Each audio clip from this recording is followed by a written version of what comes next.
नमस्कार महाराष्ट्रातल्या भावी अधिकारी विद्यार्थी मित्र आणि मैत्रिणींनो, मी स्वप्न राठोड आपल्या सगळ्यांचे स्वागत करतो MPSC वाला या आपल्या यूट्यूब चॅनलवर. विद्यार्थी मित्रांनो, सरतेशेवटी 9 नोव्हेंबर 2025ला राज्यसेवेची बहुचर्चित आणि बहुप्रतीक्षित पूर्वपरीक्षा ही पार पडली. विद्यार्थ्यांचे अनेक मिक्स रिव्ह्यूज आलेले आहे. अनेकांना पेपर मॉडरेट टू हार्ड गेला आणि विशेष करून पॉलिटी आणि हिस्ट्री हे जर दोन सेक्शन सोडले, पॉलिटी आणि हिस्ट्री हे जर दोन सेक्शन सोडले तर विद्यार्थ्यांना जवळपास सगळंच काही ना काय म्हणजे हार्ड गेलेलं आहे. आणि आज आपण ज्या सब्जेक्टचं डिस्कशन करायला आलेलो आहोत तो म्हणजे इकॉनॉमिक्स. तर इकॉनॉमिक्स हा सब्जेक्ट तर विद्यार्थ्यांना एवढा कठीण गेला. दरवेळेस विद्यार्थ्यांना इकॉनॉमिक्सचे वरचेवर प्रश्न यायचे, कन्सेप्च्युअल प्रश्न यायचे, GDP GNP सारखे. पण यंदा मात्र फॅक्च्युअल प्रश्न आले, फॅक्च्युअल प्रश्न.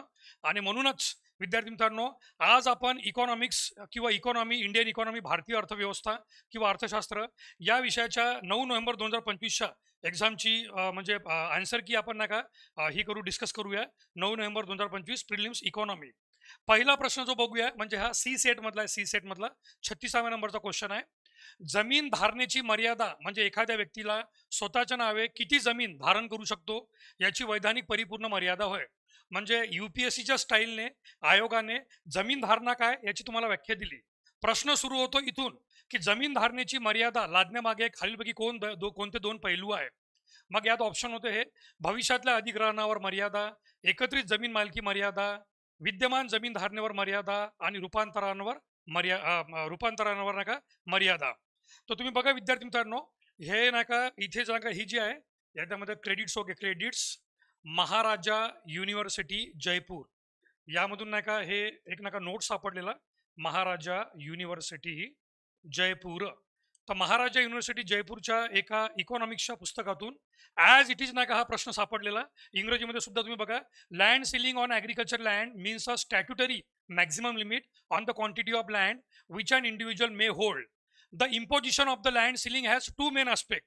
आणि आयोगाने विचारलेला प्रश्न बघा, a ceiling on agriculture holding means a statutory absolute limit, a statutory okay, statutory maximum limit. आणि इकडे विचारलं स्टॅट्युटरी ॲब्सोल्यूट लिमिट. मग सांगितलेलं आहे द इम्पोजिशन ओके, बघा आयोगाचे शब्द, the imposition of a ceiling has which of the following two aspects. The imposition of the land ceiling has two main aspect. पहिला आहे ceiling on the future acquisition आणि दुसरा आहे ceiling on the existing land holding. आणि योगायोगाने हे दोन्ही option okay, दोन्ही ऑप्शन तुम्हाला अ आणि ब याच्यामध्ये दाखवलेलं आहे, अ आणि ब. ठीक आहे, अ आणि ब मध्ये दाखवलेलं आहे. आता लँड सिलिंग पंडित नेहरू यांच्या काळात सुरू करण्यात आली होती समाजवादी समाज रचनेवर. आणि यामध्ये अनेक श्रीमंत व्यक्ती जे ब्रिटिशांच्या काळात त्यांनी ना का स्वतःच्या नावानं 500 एकर, 700 एकर, 800 एकर, हजारो एकर अशा जमिनी ठेवल्या होत्या. तर पंडित नेहरू यांचं म्हणणं होतं की आता हे भारतात बंद होईल. प्रत्येक व्यक्तीच्या नावे जास्तीत जास्त किती जमीन असेल त्यासाठी हा लँड सिलिंग कायदा आणला होता. नावावरून माहीत पडतं, जमीन ओके जमीन, एक व्यक्ती जास्तीत जास्त किती जमीन धारण करू शकतो आणि याची मर्यादा, मर्यादा म्हणजे मॅक्झिमम. तर ही का करण्यात आली, याचे दोन पैलू ओके, दोन पैलू. तर पहिला पैलू भविष्यातल्या अधिग्रहणावर मर्यादा okay, ceiling on future acquisition. तर कारण काय, हे हे जे नका मोठमोठे जमीनदार होते, जमीनदार इंग्रजांच्या काळामध्ये हे गलेलठ्ठ बनले, गलेलठ्ठ जमीनदार. आणि त्या जमीनदार लोकांची जी दहशत होती ती आपल्याला आजही 70, 80, 90च्या बॉलिवूडच्या मूवीमध्ये पाहायला भेटते की या जमीनदारांनी एवढ्या मोठमोठ्या जमिनी घेतल्या होत्या आणि याच्यातल्या मॅक्झिमम जमिनी गरीब लोकांच्या हडपलेल्या होत्या, हडपलेल्या. त्या जमीनदारी पद्धत, रयतवारी पद्धत, महालवारी पद्धत पैकी जी पहिली पद्धत होती जमीनदारी पद्धत, तिथून या जमीनदारांचा सुवर्ण काळ सुरू झाला. आणि यांनी श्रीमंत गरीब शेतकऱ्यांची जी जमीन आहे ती नाका ॲक्वायर करून घेतली होती, लुटून घेतली होती, स्वतःच्या नावे करून घेतली होती. या सगळ्यावर बंदी आणण्यासाठी ही भविष्यातल्या अधिग्रहणावर मर्यादा, की हे जे जमीनदार लोक होते, हे जमीनदार लोक भविष्यामध्ये किती जमीन ॲक्वायर करू शकणार, म्हणजे किती जमीन ओके, किती जमीन नाही का भविष्यामध्ये ते नाही का हे करू शकणार, अधिग्रहण ओके अधिग्रहण करू शकणार. हे महत्वाचं आहे, अधिग्रहण ओके अधिग्रहण करू शकणार, हे फार जास्त महत्वाचं आहे, हे लक्षात घ्या एव्हरीवन. तर त्यानंतर ओके, त्यानंतर एकत्रित जमीन मालकी मर्यादा, ceiling on consolidating land holding. काय होतं की यामध्ये नाही का जमीन धोरण कायद्याचे दोन प्रकार पडतात. 1972 पूर्वीचा जमीन धारणा, 1972 पूर्वीची जमीन धारणा आणि 1972 नंतरची जमीन धारणा, या दोन फेजमध्ये नाही का हा जमीन धारणा कायदा लागू करण्यात आला. लँड सिलिंग ऍक्ट दोन प्रकार लागू करण्यात आला, 1972 पूर्वी आणि 1972 नंतर. कारण काय झालं होतं, हे जे श्रीमंत जमीनदार होते यांना जसं माहीत पडलं की पंडित जवाहरलाल नेहरू आणि येणारं गव्हर्नमेंट त्यांच्या जमिनी त्यांच्यापासून हस्तगत करणार आहे, ॲक्वायर करणार आहे, अधिग्रहण करणार आहे आणि यांच्याजवळ नाममात्र 30, 40, 50 अशी एकर ठेवणार आहे प्रत्येक व्यक्ती, आणि बाकी सगळी जमीन गव्हर्नमेंट स्वतःच्या ताब्यात घेईल किंवा ॲक्वायर करेल. तर यांनी नका त्या 200-200, 500-500 एकरच्या जमिनीचे 10-10 तुकडे करून आपल्या बायकोच्या नावाने, मुलाबाळांच्या नावाने, आणि त्यांना इंडिव्हिज्युअल बनवलं, इंडिव्हिज्युअल, की हे स्वतंत्र आहे, एकाच घरात राहायचे, पण बायकोला स्वतंत्र दाखवण्यात आलं, मुलाबाळांना स्वतंत्र दाखवण्यात आलं आणि त्यांच्या नावे सुद्धा जमीन केली. म्हणजे आपली 200 एकर जमीन एकट्याजवळ ठेवता येत नाही स्वतःजवळ, तर त्याचे तुकडे तुकडे करत सगळ्यांमध्ये वाटून द्यायचे, आपल्या नातेवाईकांमध्ये. म्हणजे सर्व जमीन आपल्या घरातच राहील आणि आपल्याच लोकांजवळ राहील. असा नका त्यांनी चालाकपणा करण्याचा प्रयत्न केला होता या जमीनदारी लोकांना. तर म्हणून नका भविष्यातल्या अधिग्रहणावर मर्यादा ही तर जमीनदार लोकांसाठी होती, की भविष्यात तुम्ही किती जमीन अधिग्रहित करू शकता जास्तीत जास्त, आणि एकत्रित जमीन मालकी मर्यादा, कारण त्यावेळेस आपल्या भारतामध्ये मॅक्झिमम कुटुंब जे होते ते एकत्रित कुटुंब असायचे, जॉईंट फॅमिली, आणि या जॉईंट फॅमिलीच्या नावाने सुद्धा प्रचंड मोठमोठ्या जमिनी असायच्या. तर या दोघांवर नका म्हणजे या दोघांना नका कंट्रोल करण्यासाठी हा जमीन धारणेची मर्यादा कायदा आणण्यात आली होती. तर विद्यार्थी मित्रांनो, okay, in English it is the ceiling on future acquisition. Obviously it was meant to restrict the zamindars from acquiring the land of poor people, and obviously the ceiling on consolidating land holding, because before 1972 there was a ceiling on individual, but after 1972 the ceiling was also put on the family, because some zamindars were doing some tricky legal method by distributing or by cracking the land in the names of their children, wife, and sometimes, okay, that time polygamy was very much still was relevant in India. So they used to classify, and they used to bifurcate the land and try to give the title, or try to give that particular ownership of the land to their wives, their children, and their relative, so that the land, the entire land, even though it is it is fragmented, it shall remain with them only. That is why ते लक्षात घ्या. हे आणि आणि नका जे हे आहे आणि ब, त्याच्यात आणि ब ऑप्शन एकदम करेक्ट आहे. आणि ब एकदम ऑप्शन करेक्ट आहे. कारण तुम्ही नका एक्झिस्टिंग, सॉरी, आणि ब नाही, आणि क, आणि क, सॉरी, आणि क, याच्यामध्ये आणि क करेक्ट पाहिजे. आणि क मी ते वाचलं वेगळं आणि हे दिलं, रिअली सॉरी. आणि क, तर यात नका आणि क, चौथ्या नंबरचा आन्सर आपला करेक्ट आहे. तर हे बघून घ्या. प्रूफ म्हणून land ceiling, land ceiling.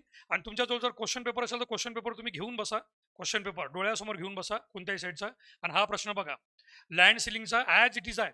The imposition of the land ceiling has two main aspect, ceiling on the future acquisition and ceiling on the existing land holding. सध्या जमीनदार लोकांजवळ किती जमीन आहे, एक्झिस्ट आहे, त्याच्यावर नका किती मर्यादा असेल, आणि भविष्यामध्ये ते कोणकोणती जमीन किती घेऊ शकणार याच्यावर सुद्धा मर्यादा आणण्यात आली. आणि ही लँड सिलिंग का करण्यात आली याचं कारण होतं to bring equity in land ownership. जमिनीबाबत नका सर्वांमध्ये समानता आणायची, कारण आपल्या भारतामध्ये काही लोकांजवळ 300, 400, 500 एकर जमीन होती, तर काही लोकांजवळ जमीनच नव्हती. त्यामुळे जमिनीच्या बाबतीत भारतीय राज्यघटनेचं कलम 39B DPSP मधलं, की देशातल्या सर्व संपत्तीचं न्याय पद्धतीने वाटप व्हावं, तर या 39B अंतर्गत यामध्ये नाही का म्हणजे ही लँड सिलिंग आणण्यात आली. जमीनदारी पद्धत रद्द करण्यासाठी ही आणण्यात आली, आणि improving the position of the poor and to remove poverty. गरिबांची परिस्थिती ही नका रद्द करण्यासाठी किंवा मिटवण्यासाठी हा कायदा आणण्यात आला होता. तर करेक्ट आन्सर विद्यार्थी मित्रांनो, भविष्यातल्या अधिग्रहणावर मर्यादा आणि विद्यमान जमीन धारणेवर मर्यादा. 4 नंबर ऑप्शन एकदम करेक्ट आहे, आणि क, क्वेश्चन नंबर 36. आणि महाराजा युनिव्हर्सिटी जयपूरच्या नोट्समध्ये ॲज इट इज नका ही गोष्ट दिलेली आहे, लक्षात घ्या. खालील विधाने विचारात घ्या. Next question number 37. पहिलं वाक्य काय दिलेलं आहे, लिंग आधारित मानव विकास निर्देशांक हा आरोग्य, शिक्षण, सबलीकरण आणि श्रम बाजार यांचा संयुक्त निर्देशांक आहे, आणि वरील 4 घटकांचा विचार केल्यास स्त्री पुरुषातल्या असमानतेमुळे मानव विकासावर प्रतिकूल परिणाम होतो. सर्वात पहिला प्रश्न तुम्हाला समजून आला असेल. हा प्रश्न फॅक्च्युअल आणि कन्सेप्च्युअल दोन्ही होता, पण कन्सेप्च्युअल जास्त होता, आणि पहिल्या स्टेटमेंटवर दुसरं स्टेटमेंट नका अवलंबून आहे, पहिल्या स्टेटमेंटवर दुसरं स्टेटमेंट अवलंबून आहे. आता अनेकांनी काय केलं की या gender development index, gender development index म्हणजे विचारला होता तुम्हाला GDI, जेंडर डेव्हलपमेंट इंडेक्स, पण काही लोकांनी याला GII, जेंडर इनइक्वालिटी इंडेक्स, म्हणजे कोळंबे सरांचे पुस्तक किंवा अजून कोणते पुस्तक असतील त्या पुस्तकामध्ये तुम्ही जे 3 प्रकारचे आपण निर्देशांकाचा अभ्यास करतो, मानवी विकास निर्देशांक, ह्युमन डेव्हलपमेंट इंडेक्स, त्यानंतर नाही का बहुआयामी दारिद्र्य निर्देशांक, मल्टी डायमेन्शनल पॉवर्टी इंडेक्स, आणि नंबर 3 त्याच्यामध्ये नंबर 3 नाही का जेंडर जेंडर इक्वालिटी इंडेक्स. असे 3 प्रकारचे असे 3 प्रकारचे नाही का हे आहे, 3 प्रकारचे, तर 3 प्रकारचे 3 प्रकारचे नाही का निर्देशांक आहे. तर त्या 3 प्रकारच्या निर्देशांकामध्ये मी पुन्हा सांगतो की ह्युमन डेव्हलपमेंट इंडेक्स HDI, त्यानंतर नका multi dimensional poverty index MPI, आणि तिसरा आहे जेंडर इनइक्वालिटी इंडेक्स. पण विद्यार्थी मित्रांनो, जेंडर GII तुम्हाला विचारलं नव्हता, तुम्हाला काय विचारलं होतं? GDI, gender development index. आणि is a composite index of health, education, empowerment and labour market या 4 घटकावर आहे का? बघा, आहे की नाही, स्वतः युनायटेड नेशन्सच्या वेबसाईटवर तुम्हाला माहित पडेल. युनायटेड नेशनच्या वेबसाईटवर मी तुम्हाला तुमच्या डोळ्यासमोर लाईव्ह गुगलवर हे सर्च करून दाखवतो. Gender development, okay, gender development index, okay, gender development index UNDP, okay, UNDP, United Nations Development Programme, ज्यांच्याकडून हे सगळं देण्यात येतं, UNDP. तर तुम्ही बघा इथे तुमच्या डोळ्यासमोर नका ही वेबसाईट ओपन करतोय मी, युनायटेड नेशन्स डेव्हलपमेंट प्रोग्राम, ज्यांच्याकडून नका हे सगळ्या प्रकारचे निर्देशांक देण्यात येतात. तुम्ही विद्यार्थी आहे, तुमचा अभ्यास झालेला, तुम्हाला माहित आहे की मानव विकास निर्देशांक असो किंवा लैंगिक असमानता निर्देशांक असो किंवा बहुआयामी दारिद्र्य निर्देशांक असो, सगळ्याचे सगळे निर्देशांक या संस्थेकडून देण्यात येतात, UNDP. तर याच UNDPच्या वेबसाईटवर बघा जेंडर डेव्हलपमेंट इंडेक्स, आणि तुम्हाला प्रश्न सुद्धा काय विचारलेला आहे? जेंडर डेव्हलपमेंट इंडेक्स, इंग्लिशमध्ये जिथे मी अंडरलाईन केलेला आहे, जेंडर डेव्हलपमेंट इंडेक्स. तर या जेंडर डेव्हलपमेंट इंडेक्सचा आपण हा जो प्रश्न बघितला, यामध्ये बघूया आपण किती याच्यावर मोजण्यात येतो हा जेंडर डेव्हलपमेंट इंडेक्स. तर तुमच्या डोळ्यासमोर आहे विद्यार्थी मित्रांनो, जेंडर डेव्हलपमेंट इंडेक्स जो आहे तो 4 नाही 3 बेसिक डायमेन्शनवर मोजण्यात येतो. हे बघा, gender development index GDI measures gender inequality in achievement in the 3 basic dimension, okay, 3 basic dimension, 3 basic डायमेन्शनवर तो मोजण्यात येतो, 3 बेसिक डायमेन्शनवर मोजण्यात येतो. हे तुम्हाला लक्षात आलं पाहिजे. आणि आपल्याला प्रश्नामध्ये 4 सांगितलेलं आहे, म्हणजे पहिली जी माहिती आहे तीच नका चुकीची आहे. तुम्हाला पुन्हा इथे हायलाईट करून दाखवतो, ओरिजिनल युनायटेड नेशन्स डेव्हलपमेंट प्रोग्रामच्या वेबसाईटवर. याच्यामध्ये काय म्हटलेलं आहे, पुन्हा शब्द बघा, जिथे माझं बोट आहे, gender development index measures gender inequality in 3, इथे आहे THREE, 3 बेसिक डायमेन्शन. त्यातला पहिला कोणता आहे? हेल्थ, ओके, हेल्थमध्ये measured by male and female life expectancy, की नका पुरुष आणि स्त्रियांची म्हणजे जीवनमान आयुर्मान किती आहे. नंबर 2, नंबर 2 आहे याच्यामध्ये, ते म्हणजे एज्युकेशन, हेल्थ नंतर एज्युकेशन. आणि नंबर 3 आहे इन्कम, नंबर 3 आहे इकॉनॉमिक रिसोर्स, इकॉनॉमिक रिसोर्स म्हणजे control, control over economic resource. तर स्पष्टपणे हा शब्द बघा, कंट्रोल किंवा कमांड, कंट्रोल किंवा कमांड ओव्हर इकॉनॉमिक रिसोर्स, म्हणजे त्याला इन्कम पण म्हणतात. आता बेसिक आहे की जेंडर डेव्हलपमेंट इंडेक्स, जो तुमच्या डोळ्यासमोर मी स्पष्ट वारंवार दाखवत आहे, जेंडर डेव्हलपमेंट इंडेक्स, हा जो जेंडर डेव्हलपमेंट इंडेक्स आहे GDI, तोच तुम्हाला प्रश्नात विचारलेला आहे, प्रश्नात GDI. आणि इथे म्हटलेला 4, इथे म्हटलेला 4 आरोग्य, शिक्षण, सबलीकरण आणि श्रम बाजार. तर सबलीकरण आणि श्रम बाजार हे GDI मध्ये येत नाही. GDI हा 3 घटकांवर मोजण्यात येतो, 3 घटकांवर. आणि तुमच्या डोळ्यासमोर ओरिजिनल युनायटेड नेशन्स डेव्हलपमेंट प्रोग्रामच्या वेबसाईटवर दाखवलं. तुम्ही सुद्धा तात्काळ नाही का तो क्लास लाईव्ह बघताना बघू शकता, तात्काळ क्लास बघताना तुम्ही बघू शकता की तुम्हाला कशा प्रकारे म्हणजे तुम्हाला नका कशा प्रकारे आन्सर नका तुम्हाला तिथे चेक करता येईल. तर तुम्हाला लक्षात येईल यामध्ये सर्वात नका महत्वाची बाब की कोणत्या प्रकारे नका जो आकडा आहे तो तुमच्यासमोर नका चुकीनं प्रेझेंट करण्यात आलेला आहे, किंवा ओव्हरऑल सांगण्याचा अर्थ की तुम्हाला 4 म्हटलेला इथं म्हटलेला वरील 4 घटकांचा. तर जेव्हा जेंडर डेव्हलपमेंट इंडेक्स हा 3 घटकांवर मोजण्यात येतो, 3 घटक, आणि ते 3 घटक म्हणजे हेल्थ, ठीक आहे, हेल्थ, त्यानंतर एज्युकेशन सुद्धा एज्युकेशन, पण सबलीकरण आणि श्रम बाजार नाही आहे, कमांड ओव्हर इकॉनॉमिक रिसोर्स आणि इन्कम असं म्हटलेलं आहे. आणि दोघांचा दूरपर्यंत अर्थ वेगळा होतो. आणि बेसिकली इथे 4 घटक म्हटलेलं आहे हे वरचे, पण हा GDI 3 घटकांवर मोजण्यात येतो. पहिलं विधान सुद्धा चुकलं, दुसरं विधान सुद्धा चुकलं, अ आणि ब दोन्ही चूक आहे, हे लक्षात घ्या, अ आणि ब. अनेक जागी नाही का आन्सर की मध्ये 3 नंबर सांगण्यात आलेला आहे, अ आणि ब दोन्ही बरोबर आहे, पण नाही, अ आणि ब दोन्ही चुकलेले आहे. कारण अनेक नाही का लोकांनी काय समजलेलं आहे की जेंडर डेव्हलपमेंट इंडेक्सला GII जेंडर इनइक्वालिटी इंडेक्स समजून बसले, ते लैंगिक असमानता निर्देशांक. पण इथे तुम्हाला काय विचारलेलं आहे? लैंगिक मानव विकास निर्देशांक, जेंडर डेव्हलपमेंट इंडेक्स. तर GDI आणि GII या दोघात फरक आहे. ऐकण्यान पुन्हा सांगतो की तुम्ही स्वतः युनायटेड नेशन्स डेव्हलपमेंट प्रोग्रामच्या वेबसाईटवर जाऊन हे पहिलं वाक्य बघू शकता. 4 नाही 3 घटक आहे, आणि 3 घटक इथे म्हटलं इथे 4 घटक आलं, इथे चुकलं. हे अशा प्रकारे अ आणि ब दोन्ही चुकले. त्यानंतर डायरेक्ट प्रश्न, 26 जून 1975 रोजी जाहीर केलेल्या 20 कलमी कार्यक्रमाचा मुख्य हेतू कोणता होता? 20 कलमी कार्यक्रमाचा मुख्य हेतू कोणता होता? तुम्ही 20 कलमी कार्यक्रमाचा इथे म्हणणं राहणीमानाचा दर्जा सुधारणा करणे आणि दारिद्र्य रेषेखाली लोकांना सहाय्य करणे. आता इथे राहणीमानाचा दर्जा यालाच कधी कधी क्वालिटी ऑफ लाईफ पण म्हणतात. इंग्रजीमध्ये इथे स्टँडर्ड ऑफ लिव्हिंग म्हटलेलं आहे. स्टँडर्ड ऑफ लिव्हिंग याला कधी कधी स्टँडर्ड ऑफ लिव्हिंगला क्वालिटी ऑफ लाईफ पण म्हणतात. Quality of life. आणि हे तर आपल्या गव्हर्नमेंटच्या वेबसाईटवर तुम्हाला पाहायला भेटेल. गव्हर्नमेंटच्या वेबसाईटवर ministry of statistics ministry of स्टॅटिस्टिक्सच्या वेबसाईटवर तुम्हाला पाहायला भेटेल. तर यामध्ये 20 point 20 point programme 20 point programme म्हणजे with proof with proof answer पाहून घेऊ आपण. Ministry of statistics ministry of statistics and implementation. तर बघा पुन्हा तुमच्या डोळ्यासमोर विद्यार्थी मित्रांनो आहे की नाही, म्हणजे टेक्नॉलॉजी आहे तर टेक्नॉलॉजिया टेक्नॉलॉजियाचा वापर करा. Ministry of statistics ministry of statistics आणि हे याच्यामध्ये पॉवर्टी इम्प्लिमेंटेशन जे आहे तर यामध्ये स्वतः गव्हर्नमेंट ऑफ इंडियाची वेबसाईट आहे. आता याच्या पलीकडे तुम्ही मी काय स्वतः भारताचे प्रधानमंत्री सुद्धा काही बोलले तर त्यांना बोलता येत नाही, कारण त्यांच्याच नका गव्हर्नमेंटने आकडा सांगितलेला आहे. तर इथे पहिले वेबसाईट तुम्हाला दाखवून देतो बघा. MOSPI MOSPI ministry of ministry of. तर हे MOSPI 20 पॉईंट आणि इथे लिहून 20 पॉईंट प्रोग्राम. आता या 20 पॉईंट प्रोग्रामवर आपण क्लिक करू. 20 पॉईंट प्रोग्रामवर आपण क्लिक करू. तर जे पहिलं जे पहिला PDF ओपन होईल. या PDF मध्ये PDF मध्ये जे शब्द आहे ते शब्द त्या शब्दामध्ये पहिल्याच ओळीत तुम्हाला क्लिअर होऊन पहिल्याच ओळीत तुम्हाला क्लिअर होऊन जाईल. 20 पॉईंट 20 पॉईंट प्रोग्राम जो होता 20 पॉईंट प्रोग्राम आहे की नाही. याच्या 20 पॉईंट प्रोग्राम 1986 2006 आपल्याला 1975 विचारलेलं 1975. तर हे जे 20 पॉईंट प्रोग्राम आहे याच्यामध्ये 20 पॉईंट प्रोग्राम यात नका तुम्ही 25 प्रोग्रामचं नका. जर हे पहिल्या 2 ओळी बघितल्या तुम्ही तर हे चॅप्टर 25 प्रोग्राम हे बघा. पुन्हा तीच वेबसाईट आहे मिनिस्ट्री ऑफ स्टॅटिस्टिक्सची. यात नका तुम्हाला एनलार्ज करून पहिलं हे दाखवतो.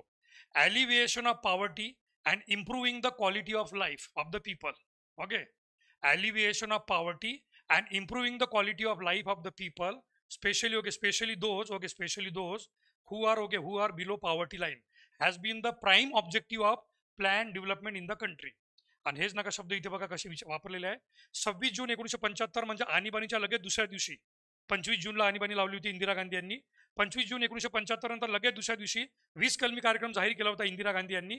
त्याचे उद्दिष्ट काय होते तर राहणीमानाचा दर्जा सुधारणा करणे आणि दारिद्र्य रेषेखाली लोकांना सहाय्य देणे, to help the people below poverty line.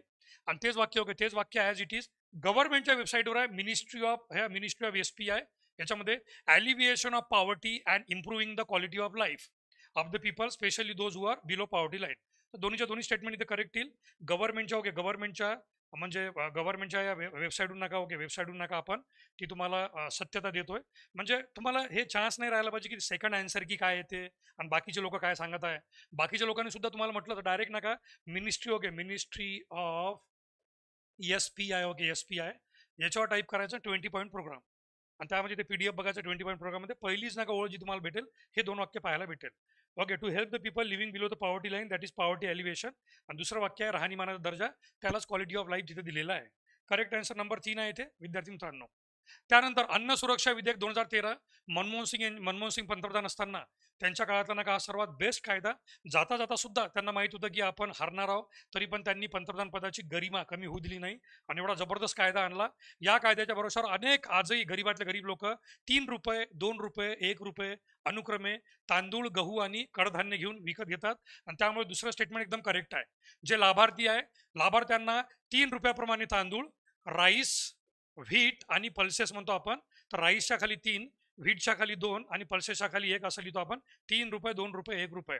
दुसरं विधान करेक्ट आहे. आणि हे विधेयक शहरी भागातल्या 50% आणि ग्रामीण भागातल्या 75% लोकसंख्येना अन्न सुरक्षेचा लाभ उपलब्ध करून देते.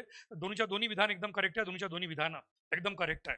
तर अनेक लोक हेच अन्नधान्य खाऊन सुद्धा मनमोहन सिंग यांच्यावर टीका करतात, पण त्यांना माहित नाही की हे जे आहे त्यांना नाही का मनमोहन सिंग यांच्या कृपेमुळेच 75% ग्रामीण भागातल्या गरिबांना आणि poverty below poverty line BPL ला आणि शहरातल्या 50% गरिबांना खायला भेटतात. आपल्या इथे एक्झामच्या दृष्टीने दोन्ही स्टेटमेंट एकदम करेक्ट आहे. ॲब्सोल्युटली करेक्ट आहे. National food security act 2013. ठीक आहे. याला WTO ने विरोध केला होता, परंतु मनमोहन सिंग यांनी तो सिद्ध करून दाखवला. शाश्वत विकास ही संकल्पना मध्ये सादर केलेल्या जागतिक संवर्धन धोरणात प्रथम प्रचलित झाली 1980 मध्ये. 1980 मध्ये तुम्ही वर्ल्ड कन्झर्वेशन स्ट्रॅटेजी एवढा जरी शब्द टाकला वर्ल्ड कन्झर्वेशन स्ट्रॅटेजी एवढा जरी शब्द तुम्ही नका म्हणजे गुगल बाबावर सर्च केलं, गुगल बाबावर, तो world conservation strategy, world conservation, okay, conservation strategy बघा, वर्ल्ड कन्झर्वेशन स्ट्रॅटेजी. तर सुरुवातीला तुम्हाला नका ते माहिती देणार आर्टिफिशियल इंटेलिजन्सवर. The world conservation strategy publish in 1980, okay, 1980. हे बघा, world, okay, world conservation, okay, world conservation strategy publish in 1980 with IUCN, UNEP and WWE. It was a landmark document that linked conservation with the sustainable development, okay, sustainable development. तर तुम्हाला जो प्रश्न पाहिजे होता, sustainable development शब्द पण आहे, 1980चं year पण आहे, आणि वर्ल्ड कन्झर्वेशन स्ट्रॅटेजी जो तुमच्या प्रश्नात विचारलेला आहे, वर्ल्ड कन्झर्वेशन स्ट्रॅटेजी म्हणजे विदाऊट एनी डाऊट तुम्ही एकदम बिंदास म्हणू शकता की 1980 हे करेक्ट आन्सर आहे. वर्ल्ड कन्झर्वेशन स्ट्रॅटेजी शब्द पण आहे, सस्टेनेबल डेव्हलपमेंट पण आहे, 1980 पण आहे. ओके, काम खल्लास. नेक्स्ट, 2020 मध्ये जाहीर करण्यात आलेल्या शाश्वत विकास लक्ष्य निर्देशांकामध्ये भारत कितव्या स्थानावर आहे? 117व्या स्थानावर. फॅक्च्युअल इन्फॉर्मेशन आहे, स्वतःहून सर्च करा. म्हणजे या या या या आन्सरमध्ये, ओके, या आन्सरमध्ये तर दूरपर्यंत, ओके, या आन्सरमध्ये दूरपर्यंत अनेक लोकांचं, ओके, अनेक लोकांचं जे आहे की आन्सर चुकणार नाही, म्हणजे कोणत्याही आन्सर कीवर गेलं सांगतील तुम्हाला ते. फक्त उत्पादनात होणारी वाढ म्हणजे आर्थिक वृद्धी होय, हे विधान कोणी केले होते? तर professor, okay, professor Kindle Berger यांनी केले होते, प्रोफेसर किंडल बर्जर. तसं तर हे स्टेटमेंट पर्टिक्युलरली कोणत्याही एका व्यक्तीने म्हटलं असेल असं कुठेही नोंद नाही आहे. Okay, let me repeat once again. Okay, this statement that economic growth is the increase in output only. This statement is, okay, particularly not given by any particular person, but you must know Mr. Kindleberger was the first person who has initiated this concept की फक्त उत्पादनात होणारी वाढ म्हणजे वर्षभरात आपल्या देशामध्ये वस्तू आणि सेवांच्या उत्पादनात जी वाढ होते ती म्हणजे आर्थिक वृद्धी. म्हणजे यामुळे देशातला फक्त पैसा वाढलेला दिसतो, ह्याला म्हणतात वृद्धी, पण याला विकास म्हणत नाही. कारण विकास म्हणजे काय, देशातला पैसा पण वाढत आहे आणि गरीब गरीब गरीब लोकांना का गरिबीच्या रेषेच्या बाहेर येत आहे, मध्यमवर्गीय लोक श्रीमंतीकडे वळत आहे, श्रीमंत अतिश्रीमंत बनत आहे, लोकांच्या राहणीमानामध्ये बदल होत आहे, लाईफ, ओके, म्हणजे स्टाईलमध्ये चेंज होत आहे. याला म्हणतात, ओके, याला म्हणतात नाही का आर्थिक विकास. ओके, पण त्यांनी त्या आर्थिक वृद्धी आणि आर्थिक विकास सांगताना किंडल बर्जर यांनी असं ते स्टेटमेंट दिलं होतं. भारतीय अर्थव्यवस्थेबाबत खालील विधाने विचारात घेऊन योग्य पर्याय निवडा. जागतिकीकरणानंतर भारतीय अर्थव्यवस्थेचा बदल घेता ट्रिकल डाऊन थिअरी भारतीय अर्थव्यवस्थेला तंतोतंत लागू होते. पहिलं विधान करेक्ट आहे. तुम्हाला सांगतो, अजूनही भारतामध्ये या बाबतीत सक्सेस भेटलं नाही, पण तुम्हाला सर्वात लक्षात घेतलं पाहिजे की ट्रिकल डाऊन थिअरी म्हणजे काय. ट्रिकल डाऊन थिअरी याचा इतिहासामध्ये, इकॉनॉमिक्समध्ये अनेक वेळा नाका वापर करण्यात येतो. ट्रिकल डाऊन म्हणजे, ओके, ट्रिकल डाऊन म्हणजे वर, ओके, वर नाका एक मुख्य स्थान आहे याचा, ओके, याला आपण विकास केला, ओके, याचा आपण विकास केला किंवा याचा आपण डेव्हलपमेंट केलं, डेव्हलपमेंट. तर याच्या विकासाची, ओके, याच्या विकासाची जी नाका ही आहे फळे, ती लोकांपर्यंत खालीपर्यंत पोहोचणार, खाला, ओके, याच्यामध्ये ट्रिकल, ओके, ट्रिकल डाऊन म्हणजे झिरपत जाणे. जसं पाणी, ओके, पाणी म्हणजे पहाडामध्ये किंवा एखाद्या नाका डोंगरामध्ये एखादं पाणी एका जागीन झरा फुटतो आणि तो झरा फुटतो एका जागीन, परंतु पसरतो, ओके, पसरतो सगळीकडे, सगळ्यांना त्याचा फायदा होतो. यालाच म्हणतात ट्रिकल डाऊन. ट्रिकल डाऊन म्हणजे हळूवारपणे, ओके, हळूवारपणे, ट्रिकल म्हणजे पसरणे, झिरपणे, डाऊन म्हणजे खालच्या तळागाळापर्यंत. आता इथं तळागाळापर्यंत म्हणजे काय, गरीबातले गरीब लोक, poorest of the poor, okay, poorest of the poor म्हणतो आपण यांना, गरीबातले गरीब, okay, poorest of the poor. तर trickle down, okay, trickle down theory Pandit Jawaharlal Nehru यांनी सुद्धा वापरली होती पहिल्या पंचवार्षिक योजनेमध्ये. अनेक वेळा नका महात्मा ज्योतिबा फुले यांनी सुद्धा लॉर्ड मेकॉलेच्या शिक्षणाच्या झिरपता सिद्धांत म्हणजे ट्रिकल डाऊन थिअरीला विरोध केला होता. त्याचंही म्हणणं होतं की जर तुम्ही श्रीमंतांना शिकवणार तर गरिबांपर्यंत शिक्षण पोहोचवेल. मग तसंच आपल्या भारतामध्ये 1991 नंतर हे जे LPG, लिबरलायझेशन, प्रायव्हेटायझेशन आणि ग्लोबलायझेशन या ठिकाणचा उखाजा स्वीकारण्यात आला. तर मोठमोठ्या शहरांचा आणि श्रीमंत लोकांचा विकास होईल म्हणे या उखाजामध्ये, ऑटोमॅटिकली ते गरीब लोकांपर्यंत त्याचा फायदा पोहोचवेल. आता हे 100% अजून भारतामध्ये खरं झालं नाही, परंतु प्रयोग म्हणून तो अजूनही सुरू आहे. त्यामुळे पहिलं वाक्य तर करेक्ट आहे. अनेक इकॉनॉमिस्ट लोक, अर्थतज्ञ लोक म्हणतात की होय, भारतामध्ये, ओके, भारतामध्ये जागतिकीकरणानंतर म्हणजे ग्लोबलायझेशन नंतर भारतीय अर्थव्यवस्थेत जो बदल झालेला आहे, जसे की आपल्या भारतामध्ये स्पेशल इकॉनॉमिक झोन आलं, ग्लोबलायझेशनमुळे 73वी व 74वी घटना दुरुस्ती करण्यात आली आणि नाका अनेक प्रकारचे कायदे आणण्यात आले, इन्फ्रास्ट्रक्चर तयार करण्यात आले ग्लोबलायझेशनच्या दबावामुळे, रेल्वे सुविधा चेंज करण्यात आल्या, ई गव्हर्नन्स आलं, विमानतळ बांधण्यात येत आहे. इथे कुठे ना कुठे गरीब लोकांना रोजगार उपलब्ध होतो, त्यांच्या जमिनी त्यांच्या शेत किंवा शेत जमिनी चालल्या आहे तर त्यांना फायदा होतो, त्यांना गव्हर्नमेंटकडून नका मार्केट रेटवर हे पैसा वगैरे भेटतो. तर ट्रिकल डाऊन थिअरी आहे ती डायरेक्टली इनडायरेक्टली भारतीय अर्थव्यवस्थेला तंतोतंत लागू होते. पहिलं वाक्य एकदम करेक्ट आहे. आणि जागतिकीकरणानंतर विशेषतः, ओके, जागतिकीकरणानंतर विशेषतः हा जो प्रश्न आहे, एक वाक्य आहे, जागतिकीकरणानंतर विशेषतः 2005 पासून भारताने गाठलेला उच्च विकास दर. आता 2005च का म्हटलेलं यांनी? 2005 मध्ये मनमोहन सिंग यांचं गव्हर्नमेंट आणलं आणि त्यांनी स्पेशल इकॉनॉमिक झोन हा प्रकार आणला आपल्या भारतामध्ये, स्पेशल इकॉनॉमिक झोन. तर स्पेशल इकॉनॉमिक झोन भारताने 2005चा कायदा आहे, त्यापासून भारताने गाठलेला उच्च विकास. कारण नाही का 2000 आय थिंक ओके 2008 मध्ये आणि 2000 ओके 2008 मध्ये अजून अजून कोणते एक वर्ष आहे, त्यावेळेस मनमोहन सिंग यांनी 9% हा सॉरी 2005-6, 2006-7 आणि 2007-8 लगातार या 3 वर्षी मनमोहन सिंग भारतातले एकमेव पंतप्रधान ठरले ज्यांनी जीडीपी दर 9% वर नेऊन दाखवला. जीडीपी दर 9% वर आतापर्यंत भारतातला कोणताच पंतप्रधान करू शकला नाही एक्सेप्ट मनमोहन सिंग. लगातार 3 वर्ष भारताचा जीडीपी 9%च्या वर, 9%च्या वर. तर त्या जागतिकीकरणानंतर विशेषतः 2005 पासून भारताने गाठलेला उच्च विकास दर ट्रिकल डाऊन थेअरीवर प्रश्नचिन्ह उपस्थित करतो, आहे की नाही, प्रश्नचिन्ह उपस्थित करतो याच्यामध्ये. तर यामध्ये ओके यामध्ये हा जो क्वेश्चन नंबर 43 आहे, यात नका विद्यार्थ्यांनी वाचण्यामध्ये सुद्धा फार जास्त चुकी केली होती. अनेक विद्यार्थ्यांनी वाचण्यामध्ये ओके वाचण्यामध्ये नका फार जास्त नका हे म्हणजे हे केली होती, वाचण्यामध्ये नका त्याला काय म्हणतो आपण, चुकी केली होती. तर हे ओके याच्यामध्ये ऍक्च्युली व ब दोन्ही विधान ओके व ब दोन्ही विधान बरोबर यायला पाहिजे. पण एक सांगतो मी, इथे म्हटलेलं आहे जागतिकीकरणानंतर भारतीय अर्थव्यवस्थेचा बदल लक्षात घेता ट्रिकल डाऊन थेअरी भारतीय अर्थव्यवस्थेला तंतोतंत लागू होते. या तंतोतंत शब्दामुळे पहिलं विधान चुकीचं होऊ शकतं, पहिलं विधान. पण मला वाटत नाही. आयोगाने जो भारतीय लोकांचे रिसर्च वगैरे बघितलेले आहे, अनेक भारतीय लोकांचे रिसर्च, त्या रिसर्चमध्ये स्पष्टपणे सांगितलेलं आहे की yes the trickle down theory which has been criticized in USA, in UK, but in India the experiment is still going on. अमेरिकेत आणि युनायटेड किंगडममध्ये याच्यावर टीका करण्यात आली ट्रिकल डाऊन थेअरीला, झिरपच्या सिद्धांताला. पण भारतामध्ये हा प्रयोग आजही सुरू आहे आणि अनेक लोक याला भारतामध्ये सक्सेस मानतात. ओके, अनेक लोक भारतामध्ये यामध्ये सक्सेस मानतात ट्रिकल डाऊन थेअरीवर. तर जागतिकीकरणानंतर विशेषतः 2005 पासून भारताने गाठलेला उच्च विकास दर ट्रिकल डाऊन थेअरीवर प्रश्नचिन्ह उपस्थित करतो. दुसरं विधान करेक्ट आहे, परंतु हे ओके ट्रिकल डाऊन थेअरी आपल्या भारतीय अर्थव्यवस्थेला तंतोतंत लागू होते. तर मला वाटतं ओके विधान आणि ब बरोबर यायला पाहिजे. पण ओके विधान चुकीचं ठरू शकतं जर तंतोतंत या शब्दाला, म्हणजे असं त्यांनी तंतोतंत या शब्दाला असं म्हटलं तर आयोगाला कोणी विद्यार्थ्यांनी समजून सांगितलं की तंतोतंत मॉडेल कसं काय भारतात लागू होऊ शकतं बा. तंतोतंत की श्रीमंत किंवा शहरी भागांचा विकास करायचा आणि मग तो नका जो हे आहे फायदा तो झिरपत झिरपत खाली गरीब लोकांपर्यंत येईल. परंतु असं सांगितलेलं आहे की ग्लोबलायझेशनच्या अंडरमध्ये ज्या भारतामध्ये वेगवेगळ्या योजना आणण्यात आलेल्या आहे, वेगवेगळ्या योजना 73वी व 74वी घटनादुरुस्तीनंतर केंद्राकडून केंद्र पुरस्कृत योजना, अनेक नाका कंपन्या भारतात आलेल्या, त्यानंतर मल्टीनॅशनल कंपन्या भारतात आलेल्या, इन्फ्रास्ट्रक्चर तयार झाले, SEZ तयार झाले, त्यामुळे गोरगरीब लोकांना डायरेक्टली इनडायरेक्टली फायदा झालेलाच आहे असं त्यांचं म्हणणं आहे. तर ते करेक्ट होऊ शकतं. विकसनशील जगातले जवळपास 40% ओके 40% लोकसंख्येला 1950 आणि 1960च्या दशकात आर्थिक वृद्धीचा लाभ झाला नाही, हे विधान कोणाचे? असा प्रश्न विचारलेला आहे सी सेट मधला 44व्या प्रश्नाचा. विकसनशील जगातल्या about 40% of the population of developing world like India did not benefit from the economic growth during the 1950 and 60s. Who made the statement? Robert McNamara. याचं म्हणणं आहे की रॉबर्ट मॅकनामाराचं की अनेक देश 1950-60च्या दशकापर्यंत स्वतंत्र झाले होते किंवा स्वतंत्र होण्याच्या परिस्थितीत होते आणि स्वतंत्र झाल्यामुळे लगेच त्यांना नाही का एकदम जास्त नाही का आर्थिक वृद्धी जी झाली ते एकदम मोठमोठे टार्गेट त्यांना अचीव्ह करता आले नाही. आणि त्यामुळे आपल्या भारताचंच बघा ना, भारतामध्ये पहिली पंचवार्षिक योजना 1951 ते 56, या 1951 ते 56 मध्ये पहिली पंचवार्षिक योजना सक्सेस ठरली.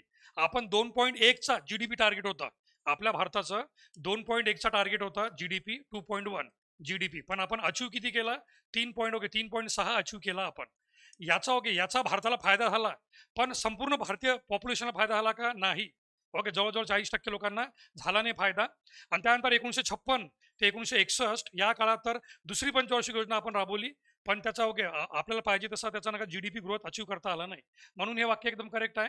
आणि रॉबर्ट मॅकनामाराचं की विकसनशील जगामधल्या जवळपास 40% लोकसंख्येला 1950 आणि 60च्या दशकामध्ये झालेला आर्थिक वृद्धीचा लाभ झालेला नाही. राष्ट्रीय हवामान विषयक कृतीमध्ये कोणत्या राष्ट्रीय अभियानाचा समावेश करण्यात येत नाही? एकूण 8 अभियान होते, तुम्हाला माहित असेल, एकूण 8 अभियान.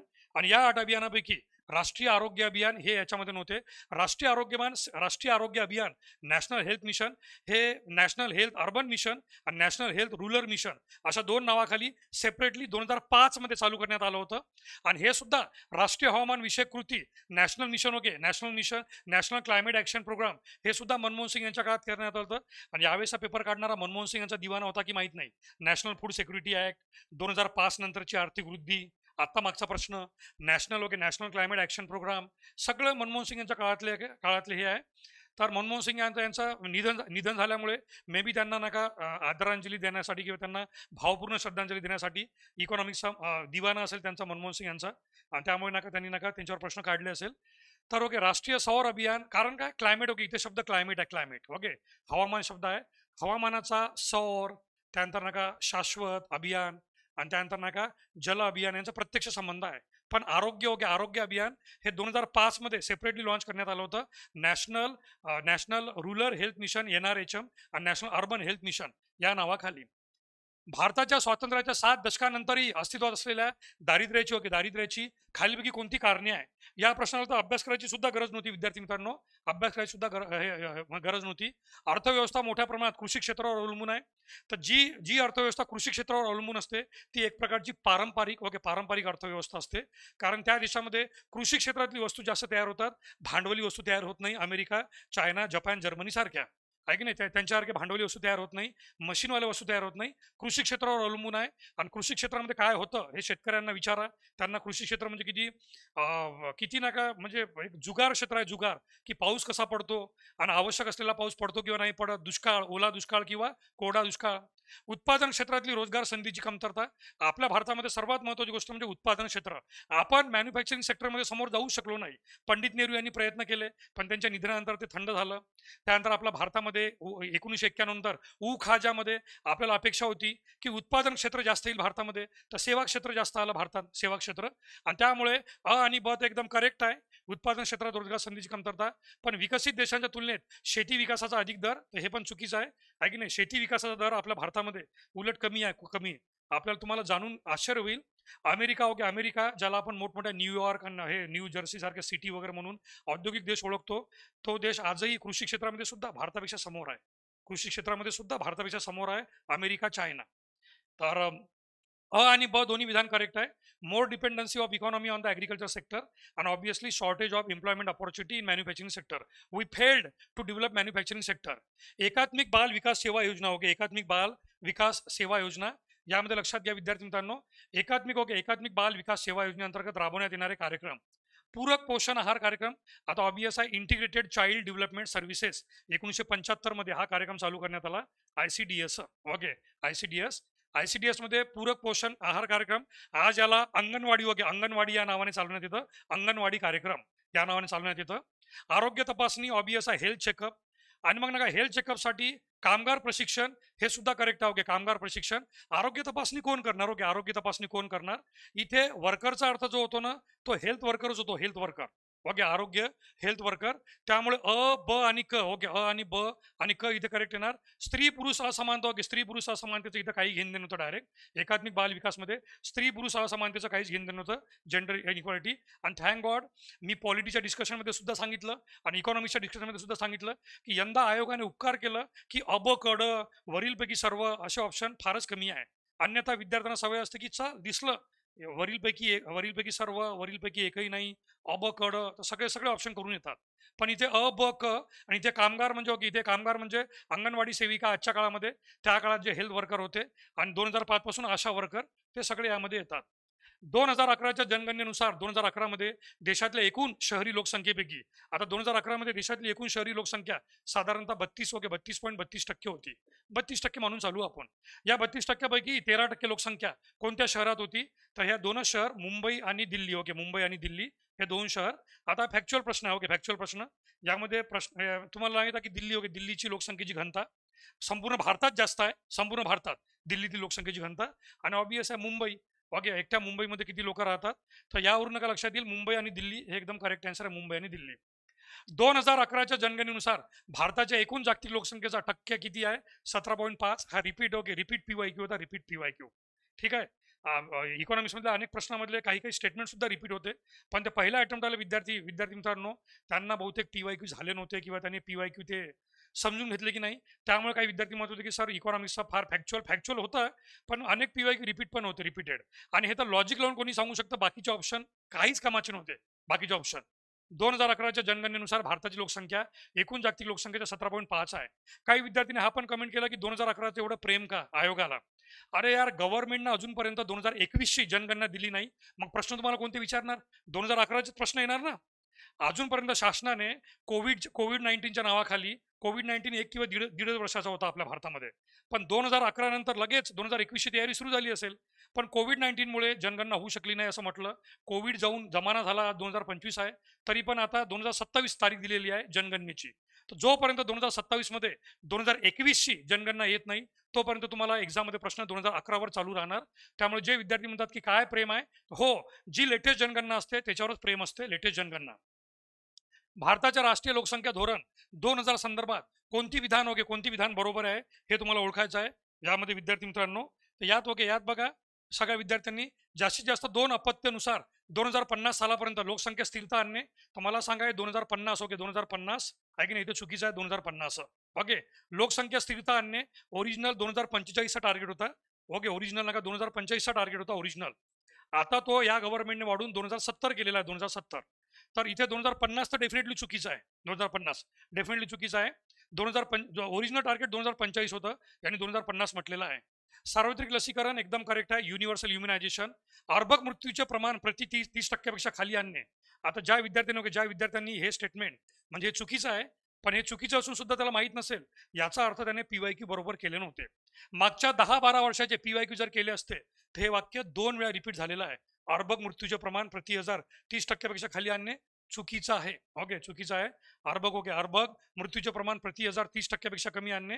तर हे त्यामुळे नका. ओके, केवळ ब विधान करेक्ट येईल. ब विधानम.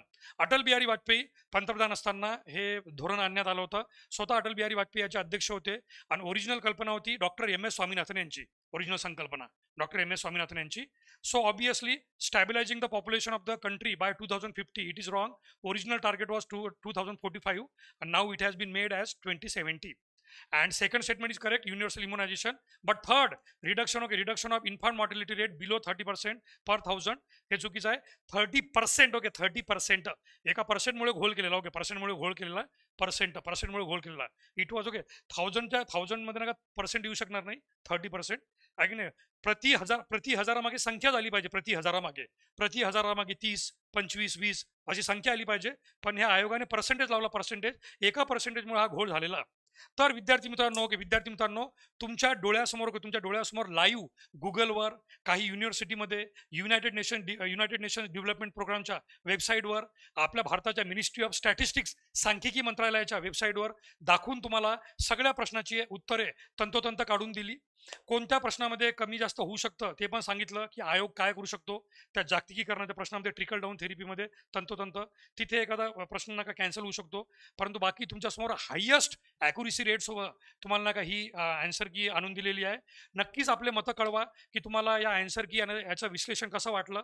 आणि या आन्सर कीनुसार तुमच्या इकॉनॉमिक्समध्ये जे 15 पैकी किती क्वेश्चन करेक्ट येत आहे, ओव्हरऑल तुमचा स्कोर किती होतोय. आणि येणाऱ्या 2-3 दिवसात गुरुवारपर्यंत आन्सर की येईलच. आणि हे लक्षात घ्या सगळ्या विद्यार्थी मित्रांनो, आपण लवकरच ज्या विद्यार्थ्यांचा स्कोर चांगला येतोय त्यांच्यासाठी ओके आता आन्सर रायटिंग करावी लागेल. कारण पूर्व परीक्षा तर झाली आता पूर्व परीक्षा, त्याचा विचार करून काही फायदा नाही. आता मुख्य परीक्षा, तर स्कोर चांगला येत असेल, रायटिंग करायची असेल आणि नका त्यासाठी GSC रिव्हिजन, मेन्स टेस्ट सिरीजचं sectionally full length test, mains रिव्हिजनचे बुकलेट आणि पर्सनलाइज मेंटरशिप आन्सर रायटिंगमध्ये. पर्सनलाइज मेंटरशिप आन्सर कसे लिहायचे, इंट्रोडक्शन, मेन बॉडी, कन्क्लुजन कसं लिहायचं, आन्सर अट्रॅक्टिव्ह कसं बनवायचं, आन्सर लिहिताना माइंड मॅप्स, डायग्राम कशा काढायच्या, अंडरलाईन कसं करायचं, या सगळ्यांचं विश्लेषण तुम्हाला या बॅचमध्ये देण्यात येईल. सफलता बॅच. जास्तीत जास्त विद्यार्थी मित्रांनो ही बॅच जॉईन करण्याचा प्रयत्न करा. आणि याच्यामध्ये सरप्राईज एलिमेंट सुद्धा तुम्हाला सफलता बॅचच्या लॉन्च वेळेला सांगितलेला आहे.